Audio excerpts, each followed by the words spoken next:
উনুন, test of Bengal, সহজে রান্না শেখার ঠিকানা। আপনাদের সাথে আমি পায়েল। শুরু করছি আজকের রান্না। আজ আপনাদের আমি রান্না করে দেখাচ্ছি রুই পোস্ত। হ্যাঁ, বড় বা পাকা রুই নয়, একেবারে চারা পোনা রুই। আর সেই রুইয়ের পোস্ত আমি করে দেখাচ্ছি, যার স্বাদ হবে একেবারে হোটেলের মতো। হোটেলে মাছ খেতে গেলে অনেকেই কিন্তু বড় মাছটা অ্যাভয়েড করেন, যে মাছটা তাজা হবে কিনা তা নিয়ে মনে একটা সংশয় থাকে। সেক্ষেত্রে তারা ছোট মাছ বা এরকম চারাপোনা মাছ পছন্দ করেন। আমি যখন কলকাতায় এসেছিলাম পড়াশোনার জন্য, তখন হোটেলে এই মাছের বা এই রুই পোস্তর চাহিদা দেখতাম অনেক বেশি, এবং আমি নিজেও এই মাছটা খেতে খুবই পছন্দ করতাম। তা আজকে আমি একেবারে তাজা চারাপোনা, রুইয়ের চারাপোনা এখানে নিয়ে মাছ প্রথমে ভালো করে কেটে নিচ্ছি। বাঙালি বাড়ির দুপুরের খাওয়া মানে কিন্তু গরম গরম ভাতের সাথে মাছের ঝোল। মাছের ঝোল না থাকলে বাঙালির ঠিক রসনা তৃপ্তি হয় না। তবে অনেকেই ছোট মাছ এড়িয়ে যান কাঁটার ভয়ে, কিংবা ছোট মাছের স্বাদ পছন্দ করেন না। যারা কাঁটার ভয়ে এড়িয়ে যান তাদের বলছি মাছ খুব কড়া করে ভাজবেন, এতে কাঁটা অনেকটাই নরম হয়ে যায়। আর যারা ছোট মাছের স্বাদ পছন্দ করেন না তাদের বলছি যে বিশেষজ্ঞরা কিন্তু বলছেন যে পাকা মাছের চেয়ে এরকম চারাপোনা বা ছোট মাছের পুষ্টিগুণ অনেক বেশি।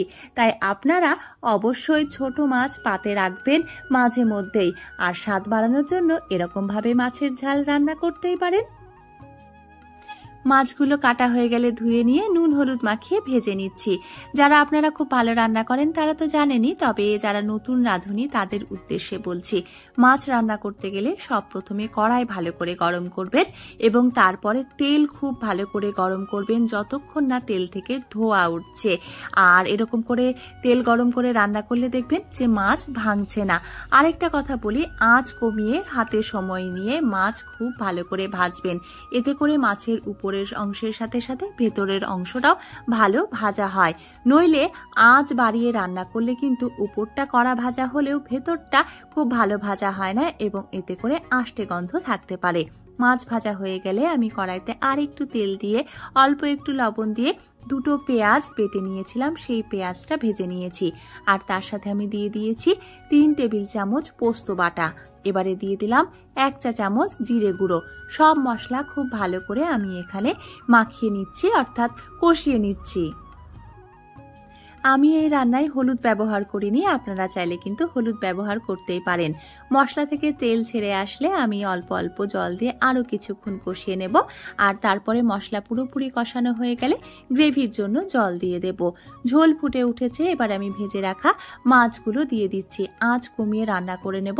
এই রান্নাটা খুব বেশি পাতলা ঝোল ভালো লাগে না, একটু মাখো মাখো করেই আমি নামাবো। মশলার সাথে অর্থাৎ পোস্তর সাথে আমি কাঁচা লঙ্কা আগেই বেটে দিয়েছিলাম। এবারে ভালো ফ্লেভারের জন্য চিড়ে রাখা আরো 2-1টা কাঁচা লঙ্কা আমি এইভাবে দিয়ে দিচ্ছি। আপনারাও দেবেন, যদি মনে হয় যে কাঁচা লঙ্কাতে ঝালের অসুবিধা আছে, মানে ঝাল খেতে অসুবিধা হয়, তাহলে চিড়ে দেবেন না, আস্ত অবস্থায় দিয়ে দেবেন। তবে কাঁচা লঙ্কা কখনোই তেলে আস্ত অবস্থায় দেবেন না, এতে করে কাঁচা লঙ্কা ফেটে কিন্তু বিপদ হতে পারে।